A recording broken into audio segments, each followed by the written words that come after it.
For 3 hours, I sat staring at a blank screen, waiting for inspiration that never came. My creativity had hit rock bottom, and I knew I needed a radical reset. So I did something extreme. I locked myself in a room for 48 hours. No phone, no Wi Fi, no distractions, just me, my thoughts, and the hope that solitude could reignite my creative spark. At first, it felt like madness. Would I crack under the silence, or would I finally break free from burnout? Considering that 72% of creatives experience burnout, but only 12% take intentional breaks to recharge, I had to find out if isolation could be the key to unlocking lost creativity. What happened next completely surprised me. To truly test the power of isolation, I set strict rules for the next 48 hours. From Friday evening to Sunday evening, I confined myself to a simple, distraction free room. Just a desk, a chair, and enough natural light to keep my mind from feeling trapped. My only tools? A sketch pad, a journal, and an analog clock to mark the slow passage of time.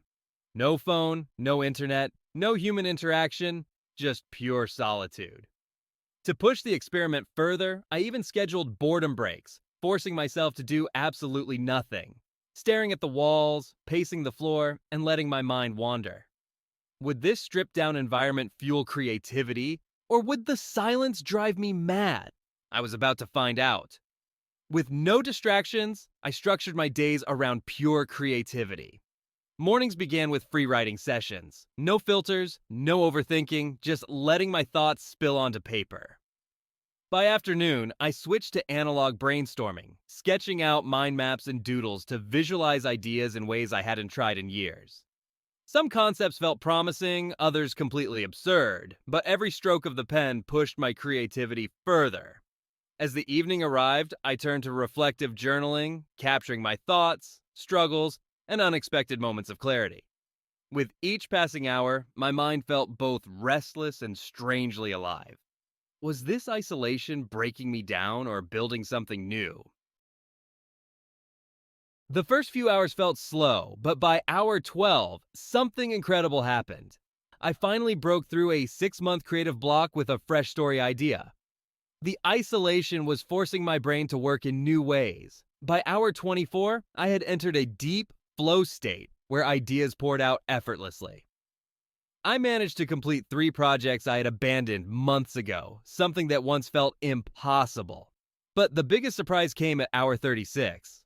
With nothing but a sketch pad and my imagination, I found myself drawing a comic, something I hadn't done in 15 years. It was as if the creative spark I thought I had lost was waiting for the silence to come back to life. But not everything about this experiment was easy. Not everything about isolation was inspiring. Some moments were downright difficult.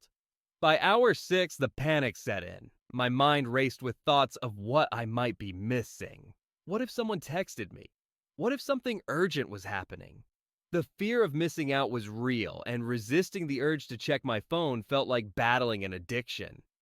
Then, at 30 hours, mental fatigue hit hard. My focus started slipping, and my brainstorming turned into pure nonsense. I found myself doodling a giraffe piloting a submarine. Creative, yes, but absolutely useless. The silence wasn't just unlocking creativity, it was also exposing how restless my mind had become without constant digital distractions. But among the chaos, something unexpected happened. Amid the struggles, the most unexpected discoveries came from sheer boredom. At one point, I found myself staring at a crack in the wall, lost in thought. Suddenly, a solution to a lingering work problem clicked into place, something I hadn't been able to figure out for weeks. It was as if my brain, desperate for stimulation, started making connections on its own. Even my senses sharpened. The ticking of the clock, the faint sound of rain outside, things I would normally tune out, became vivid sources of inspiration. Every small detail felt more alive, fueling new ideas in ways I never expected. It was becoming clear. Silence wasn't the enemy of creativity. It was the key to unlocking it. But was there actual science behind this? It turns out there's real science behind why isolation fuels creativity. When we're alone with our thoughts, our brain is forced to think in unconventional ways. a concept known as divergent thinking. A study even found that remote workers who often work in solitude produce 23% more creative solutions than those in busy environments. But there's more to it than just being alone. Boredom itself is a superpower.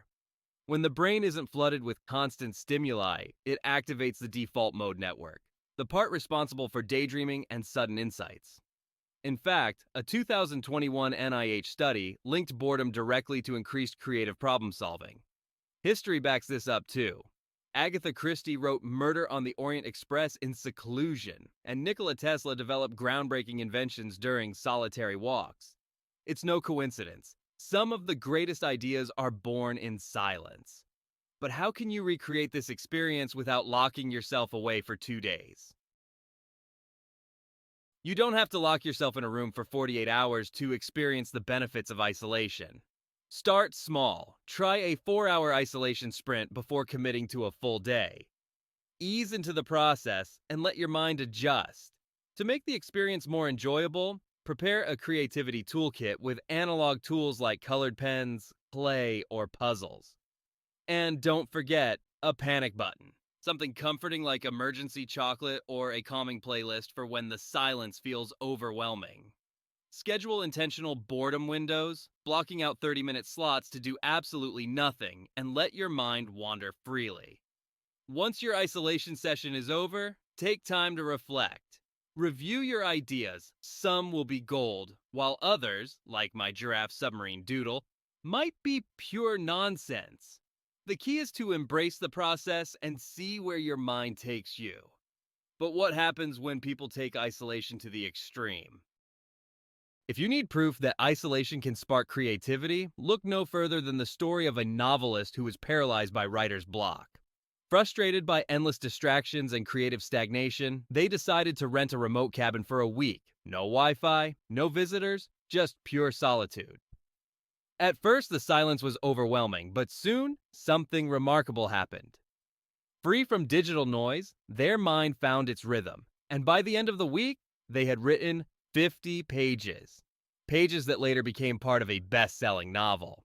As they put it, solitude isn't loneliness, it's a dialogue with your imagination.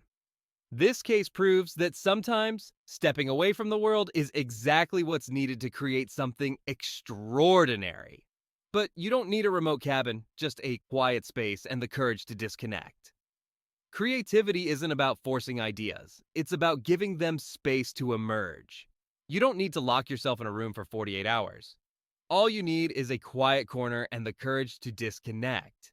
Your best ideas are already inside you, just waiting for the silence to bring them to life.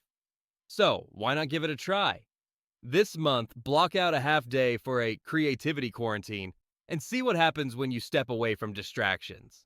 As Picasso once said, "The monotony of solitude is creativity's best muse." maybe your next breakthrough is just one moment of stillness away.